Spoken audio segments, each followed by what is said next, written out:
Vande Mataram. My name is Siddhesh Yogesh Deshmukh. मी आज तुम्हाला सांगणार आहे बर्नौलीज थेरीबद्दल. नेक्स्ट, बर्नौलीज थेरी ही डेनिल बर्नौली यांनी इन्व्हेंट केली होती. हे मॅथमॅटिशियन, स्विस मॅथमॅटिशियन होते. यांनी 1738 मध्ये ही थेरी इन्व्हेंट केली होती. त्यांचा जन्म सन 1700 मध्ये झाला होता आणि त्यांची मृत्यू 1782 मध्ये झाली होती. नेक्स्ट, आता आपण पाहू बर्नौलीज थेरी मधले पार्ट्स बाकीचे. आता याच्यामध्ये सर्वात मोठी अबाउट थेरीबद्दल म्हणजे ही थेरी बेस एनर्जी कन्झर्वेशनमध्ये म्हणजे ऊर्जा संरक्षण. याच्यामध्ये आता असोसिएटेड विथ म्हणजे याच्यामध्ये 3 बेस एनर्जी आहेत. पोटेन्शियल एनर्जी, कायनेटिक एनर्जी आणि प्रेशर. पोटेन्शियल एनर्जी म्हणजे स्थितीज ऊर्जा, कायनेटिक एनर्जी म्हणजे गतिज ऊर्जा, प्रेशर म्हणजे दाब ऊर्जा. आता आपण समजून घेऊ पोटेन्शियल एनर्जी बद्दल. नेक्स्ट, आता पोटेन्शियल एनर्जी म्हणजे कधी पण कोणती गोष्ट आता मोशनमध्ये राहिली तर तिच्यामधून जी एनर्जी एक्झर्ट होते. आता समजा मी इथून तिथे पळत गेलो, आता माझ्याकडून जी एनर्जी एक्झर्ट तिथे पळायसाठी झालेली आहे ती एनर्जीला म्हणतात पोटेन्शियल एनर्जी. आता मग जसं की रबर ताणायला जी एनर्जी झाली पोटेन्शियल एनर्जी. आता स्प्रिंगला दाबलं ती एनर्जी झाली पोटेन्शियल एनर्जी. आता आपण पाहू कायनेटिक एनर्जी. पोटेन्शियल एनर्जीचा फॉर्म्युला आहे mass into height into gravity.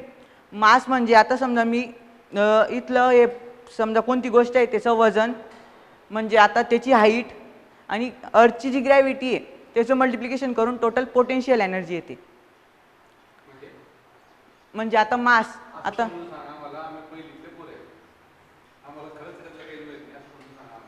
Sir आता एखादी वस्तू आहे एक बॉक्स, आता त्याची जी मास आहे त्याचं वजन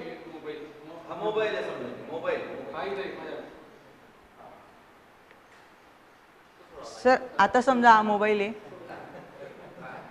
आहे याचं मास हाईटवर आणि ग्रॅव्हिटी म्हणजे अर्थची जी ग्रॅव्हिटी गुरुत्वाकर्षण शक्ती याच्यावर बेस राहतं. आता समजा या मोबाईलचा मास आहे आता समजा 1 किलोचा आहे असं धरलं आणि याची हाईट 2 मीटर असं काही धरून घ्या आणि ग्रॅव्हिटी 1/6 ऑफ मून. मग ती ग्रॅव्हिटी केली मल्टिप्लाय केली त्यांची मल्टिप्लिकेशन जी येईल ती पोटेन्शियल एनर्जी येईल याच्यावर एक्झर्ट होणार. आता आपण कायनेटिक एनर्जी बद्दल पाहू. कायनेटिक एनर्जी म्हणजे मी तुम्हाला सांगितलं गतिज ऊर्जा म्हणजे कोणतीही गोष्ट रेस्ट मोशनमधून मोशनमध्ये आली त्याला म्हणतात कायनेटिक एनर्जी. आता इथे हा मोबाईल हा पेन होता, हा पेन रेस्टमधून मोशनमध्ये आला. आता याचं काहीतरी काम चालू आहे म्हणजे याच्यात कायनेटिक एनर्जी एक्झर्ट झाली. आता याच्यावर जो फॉर्म्युला राहतो तो आहे ना 1/2 mv². हा फॉर्म्युला वेलॉसिटीवर बेस राहतो. मास तर आपण पाहिलंच, मास म्हणजे वजन, वेलॉसिटी म्हणजे जी त्याच्यावर जी एनर्जी एक्झर्ट होणारी त्याच्या स्पीड वगैरे त्याच्यावर एक राहतो. आता आपण पाहू प्रेशर बद्दल. प्रेशर म्हणजे जो फोर्स कोणत्या पण गोष्टीवर ॲक्ट होतोय म्हणजे आता समजा या पेनवर जो फोर्स ॲक्ट होतोय परपेंडिक्युलरली युनिट एरिया प्रत्येक युनिट एरियावर त्याला म्हणतात प्रेशर. आता आपल्या प्रत्येक पृथ्वीवरच्या गोष्टीवर फोर्स एक्झर्ट होतो तो फोर्स राहतो ॲटमॉस्फिरिक प्रेशर. ॲटमॉस्फिरिक प्रेशर म्हणजे तिथे जो फोर्स हवेतल्या गॅसेस वगैरे एअर बाकीच्या पार्टिकल्स मधून जो फोर्स आपल्यावर एक्झर्ट होतोय त्याला म्हणतात ॲटमॉस्फिरिक प्रेशर. हा फोर्स छोट्या प्राण्यापासून दगडापासून तर माणसापर्यंत प्रत्येक गोष्टीवर होतो. याला मग तसं या 3 याच्यावरती बर्नौली. हो सर, तुमच्यावर पण इथे प्रत्येक बसलेल्या व्यक्ती वस्तू प्रत्येक सगळ्या याच्यावर फोर्स होतोय. सर मग हा माझा आता एअरचा फोर्स आहे ना, इकडून पण फोर्स आहे इकडून पण फोर्स आहे. आता मी कॉन्स्टंट आहे. आता त्याच्याबद्दल आपण पुढे समजून घेऊ. तसं नाही तर मी हवेत उडला असता ना सर. आता आपण पाहू त्याची जी बेस थेरी तिची ज्या फॉर्म्युला आहे ते कशावर बेस आहे. Speed directly proportional to 1 pressure म्हणजे जेव्हा स्पीड वाढेल तेव्हा प्रेशर कमी होईल. याच्यात असं राहतं म्हणजे आता समजा एक मोटरसायकल आहे तिच्यावर 5 जण बसलेले आहेत आणि तिथे जर कमी स्पीडमध्ये चालवली तर चालवणाऱ्याला वजन वाटेल आणि जर त्याने स्पीड वाढवली तर त्याला कमी वजन वाटेल. असतं तितकंच पण कमी वाटतं म्हणजे फोर्स वाढला प्रेशर कमी झालं असं राहतं. स्पीड फोर्स ना, मग मोटरसायकलने पण फोर्स जे होतो ना सर. मग आता पुढे पाहू त्याच्यावर. आता फोर्स जो होता लिक्विडच्या फॉर्मवर बर्नौलीजने इन्व्हेंट केला होता. म्हणजे त्याने काय केलं होतं, एका साईडला एक पाईप घेतला होता, त्याचा एक एंड छोटा एक एंड मोठा. तर इकडून त्याने वॉटर पास केलं. पहिले त्याने कमी फोर्समध्ये पास केलं. इथे जो प्रेशर एक्झर्ट होत होता त्याच्यामुळे ते वॉटर कमी पास होत होतं. पुढे स्पीड वाढवली, फोर्स कमी झाला, वॉटर पुढे जास्त प्रमाणात पास झालं, होऊन गेला इन्व्हेंट.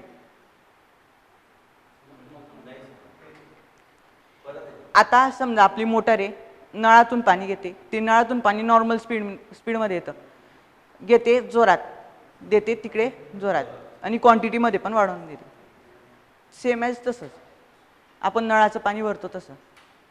पुढे या इथे दोघी साईडने प्रेशर एक्झर्ट होतोय, म्हणजे दाब. आता एखादी नळी आहे, तिला दाबलं, इकडून पाणी पास केलं. आता ही नळी माझा हात असं समजून घ्या, इथं दाबलं. आता हिच्यात जागा कमी झाली, स्पीड कमी आहे, पाणी कमी पास होईल. स्पीड वाढवली, पाणी जास्त पास होईल.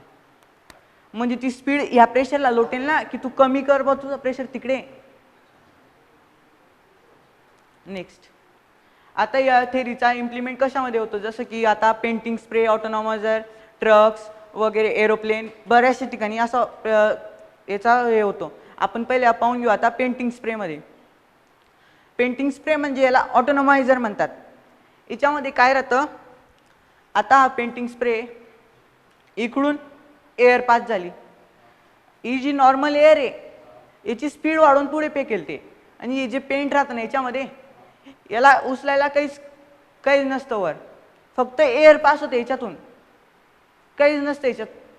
आता हे मग इकडून एअर पास होते, मग हे जे पेंट आहे त्याच्यातले पार्टिकल वर प्रेशरने वर येतील, इकडून पास होते. हो पेंटमध्ये ना, मग इकडून असं आहे, इकडून इथून परत एक असं आहे, म्हणजे इकडून जे हवा ते मध्ये पण येईल, याला बाहेर लोटेल. मग हे पार्टिकल बाहेर येऊन पाहतील की मला कोण लोटतंय बावर, मग इकडून जी हवा येईल फोर्समध्ये येणारी ती त्याला पुढे लोटून देईल, चाल माझ्यासोबत. मग तशी भिंतीवर पेंटिंग होऊन जाते. आणि जे मशीन राहतात ते इलेक्ट्रिसिटीवर वर्क करतात. आता पुढे सर, आता आपण पाहत होतो ट्रक आणि कारचं. आता समजा एक ट्रक आहे, एक कार आहे. आता ट्रक येते, कार येते, दोघी आजूबाजूला आहेत. आता यांच्या दोघींची स्पीड वाढते, कारची स्पीड वाढते, ट्रकची पण स्पीड वाढते. आता हिला या ट्रकला इकडून आणि इकडून प्रेशर अप्लाय होतंय, या कारला इकडून आणि इकडून हवेचा दाब, म्हणजे प्रेशर म्हणजे ते सांगितलं मी तुम्हाला, दाब, तो प्रेशर एक्झर्ट होतोय. मग जर आता यांची स्पीड वाढली सर, आपण म्हणतो ॲक्सिडेंट झाला, हा याला कट मारून गेला, पण ते त्याच्यामुळे नसतं सर. त्याच्यामुळे पण असतं, पण काही वेळेस जास्त याच्यात असलं तेव्हा राहतं. आता इकडून ही स्पीड वाढली, इकडून पण दोघींची स्पीड वाढली, इथला प्रेशर कमी होऊन गेला. आपण पाहिलं speed directly proportional to 1 pressure, म्हणजे स्पीड वाढेल प्रेशर कमी होईल, स्पीड वाढेल प्रेशर कमी होईल, हेच राहतं. स्पीड वाढली प्रेशर कमी झालं. आता याचं वजन वेट जास्त आहे, याच्यामध्ये याला लोटायला टाईम लागेल. याचं वजन कमी आहे, ही हवा याला लोटून टाकेल, इकडे ट्रकमध्ये लोटून टाकेल. आणि याच्यावर आता हे जे राहतं डिस्टन्सवर बेस राहतं. जर जास्त जवळ राहिला तर खूप लवकर होऊन जाईल, मीडियममध्ये राहिला तर कमी 50-50 चान्सेस राहतात, आणि जर डिस्टन्स वाढलं तर मग ते काही होत नाही सर. ते डिस्टन्सवर डिपेंड राहतं सर त्याच्या. आता आपण पाशाल ट्रेन्समध्ये पण, आपल्या 2 ट्रेन्समध्ये पण ट्रॅकच्या मध्ये पण गॅप दिलेला राहतो. तो गॅप पण याच्यासाठीच दिलेला राहतो. जेव्हा ट्रेन्स येतात त्यांची स्पीड खूप राहते, स्पीड वाढली प्रेशर कमी झाला, प्रेशर कमी झाला एअर लोटून टाकेल, लोटून टाकलं दोघींचं ॲक्सिडेंट. त्याच्यामुळे ट्रेनच्या ट्रॅकमध्ये पण अंतर राहतं. थांब, जर आता समजा ट्रेनमध्ये पण अप्लाय होतो मधल्या पॅसेंजर्सवर पण हा रूल. आता समजा कोणी त्या ट्रेनच्या गेट जवळ आहे, समजा मी गेट जवळ आहे उभा, आता इकडून पण मला हवाचं प्रेशर अप्लाय होतंय, जसं कारमध्ये दाखवलं होतं दोघीकडे प्रेशर अप्लाय होत होता. आता मला पण प्रेशर अप्लाय होतोय. इकडून माझ्याकडून समोरून ट्रेन आली, स्पीड वाढली, प्रेशर कमी झाला, मागची हवा मला पुढे लोटून टाकेल. ट्रेनने ओढत सर ते, हा फोर्स लोटून देतो त्याला. आता आपण पुढे पाहू याचं प्लेनमध्ये. आता प्लेनमध्ये आपण पाहिलं, मयंकने आपल्याला एक्सप्लेन केलं, इंजिन त्याला वर नेतात, हवेत यूज होतात, त्याच्यात मागचं इंजिन त्याला पुढे लोटायचं काम करतं, इथे टर्बाईन राहतात. पुढचा जो एरिया राहतो तो थ्रस्ट म्हणजे जो फोर्स आहे, कोणत्या पण गोष्टीने जो फोर्स अप्लाय होतो तेवढ्या जागेवर, तो त्याला म्हणतात थ्रस्ट. आता हा माझा हात आहे, मी हात आता इथे म्हणजे आता या इथे बेंच वगैरे त्याच्यावर ठेवला, जात माझ्या हाताने जेवढी जागा घेतलेली आहे त्या जागेवर जो फोर्स अप्लाय होतोय माझ्या हाताचा त्याला म्हणतात थ्रस्ट. तो थ्रस्ट कमी करण्यासाठी पुढचा एरिया जो राहतो एअरला हे कमी करायसाठी एअरचा थ्रस्ट, तो म्हणून तो पुढचा एरिया त्याला पुढे हे केलेला जातो कोन शेपमध्ये, म्हणजे एअर कट होऊन मागे जाईल. आणि आता आपण पाहू की बर्नौलीज थेअरीचा यूज याच्यामध्ये कसं काय होतो. तर सर याचा यूज जो राहतो तो याच्या विंग्समध्ये होतो. आता या पिक्चरमध्ये आपल्याला त्याची विंग्स काही एवढे चांगले दिसत नाही आहे, पण आता तुम्ही पाशाल टी व्हीवर वगैरे कोणत्या पण याच्यात प्लेन्सचा जो स्टार्टिंगचा पार्ट राहतो तो जाड होत कमी होत होतो ना, मग तो जो जाड पार्ट राहतो तो याच्यासाठीच दिलेला राहतो. आता आपण पुढच्या स्लाइडमध्ये त्याच्यावर पाहू. आता तो जाड पार्ट याच्यासाठी राहतो. आता जेव्हा ते जाड पार्ट येतो, आता असा पार्ट राहतो प्लेनचा, इकडून हवा येते, या बर्नौलीज थेअरीमुळे याला लिफ्ट भेटते, टर्बाईन फिरल्या प्लेन वर उडेल, म्हणजे वर नेण्याचं काम करतं त्याला, हवेत स्थिर ठेवायसाठी. हवा येते, दोन पार्टमध्ये डिवाइड होऊन गेली, ब्ल्यू एक आणि रेड एक. खालचा एरिया कमी आहे, वरचा एरिया जास्त आहे. पण मग तुम्ही म्हणशाल आता एअर इथे सारखी मिक्स होते, पण याच्यामध्ये ती मिक्स होते तर मग एरिया तू इथे जास्त सांगतो, इथे कमी, मग याला तर टाइम लागेल जायला. पण जेव्हा प्लेन उडतं वरच्या हवा जोरात राहतात, त्याच्या ज्या खालच्या हवा राहतात ना, वरून जो फोर्स अप्लाय होते त्याच्यापेक्षा खालचा फोर्स कमी राहतो, प्रेशर जास्त राहतं, म्हणून स्पीड कमीमुळे ते हवा इथलं जर 2 किलोमीटर डिस्टन्स असेल तर ते हे नॉर्मली बरोबर ट्रॅव्हल करून गेली, इकडून जास्त आहे, स्पीड वाढली, याला जायला टाइम पण सारखाच लागेल, मग म्हणून ते मिक्स होऊन जातात आणि याच्यामुळेच प्लेन उडतं. समजलं नाही. हा जो पोर्शन आहे ना सर, आता इथलं डिस्टन्स आहे 2 किलोमीटर, इथलं डिस्टन्स आहे 3 किलोमीटर. एअर आली, प्लेनची स्पीड वाढली, वरच्या एअरला स्पीड वाढली तर वरची एअर कट होत जाईल, वरची एअरचा पण स्पीड वाढेल, खालची एअरला म्हणजे असं क्रॉस अल्टिट्यूडमध्ये जातं प्लेन, म्हणून खालची एअरला पण त्याची स्पीड प्रमाणित राहतं, मग खालची एअरची स्पीड वरच्या एअरपेक्षा कमी राहते. प्लेन स्पीड वाढवते, मग एअर पण तसंच थ्रस्ट अप्लाय करेल ना, मग इथे डिवाइड होऊन गेली, स्पीड वाढली, याची स्पीड वाढली म्हणून हे डिस्टन्स सारख्या याच्यात ट्रॅव्हल करतं. याचं जरी 2 किलोमीटर राहिलं, याचं 3 किलोमीटर राहिलं, म्हणजे याचं डिस्टन्स जरी जास्त राहिलं, इथे स्पीड जास्त आहे म्हणून हे सारख्याच टाइमात ट्रॅव्हल करतील. नेक्स्ट, आता आपण पाहिलं की स्पीड जेव्हा वाढते तेव्हा प्रेशर कमी होतंय. जर प्रेशर वाढवला तर स्पीड कमी होईलच ना. मग याचं एक्झाम्पल आहे आपले समुद्र, लेक.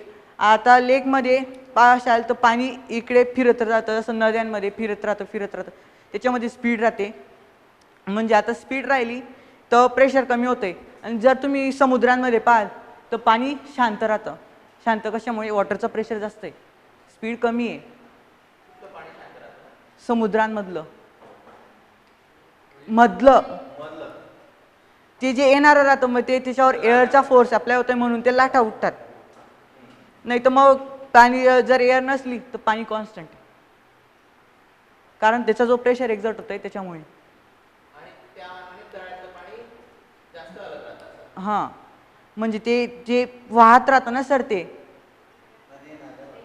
नदी नाल्यामध्ये वाहत राहतं. आणि समुद्रामध्ये असं एका ठिकाणी जमा होतंय ना सर. आपलं टँकमध्ये कसं आपण पाणी जमा करतो, तर ते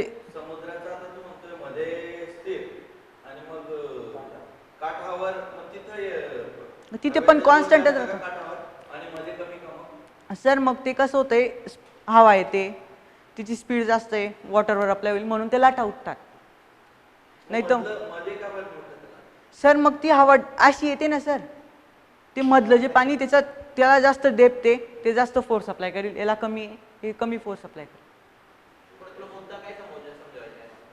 म्हणजे जर स्पीड वाढली तर प्रेशर कमी होतं, तर मग प्रेशर वाढवलं तर स्पीडचं काय होईल ते समजायचं.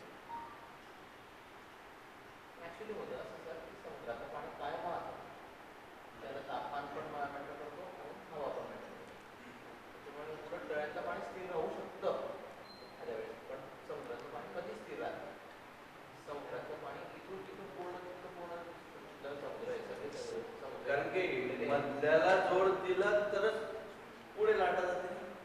तुझा काय म्हणणं आहे?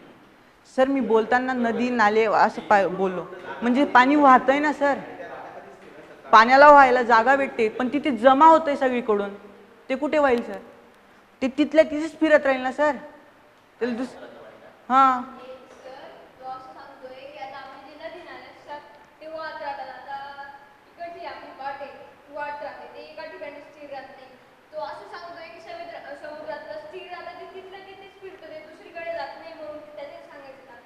सर, म्हणून तर आपण त्याच्यासाठी डॅम वगैरे बांधतो, ते पाणी स्थिर ठेवायसाठी, म्हणजे साचवून ठेवायसाठी. ते वाहून सर मग ते डॅम जर नाही बांधला तर वाहून जाईल ना सर पाणी. स्टोरेज म्हणतो तुझे म्हणतोय स्थिर राहण्यासाठी काय बरं. नेक्स्ट. Thank you sir.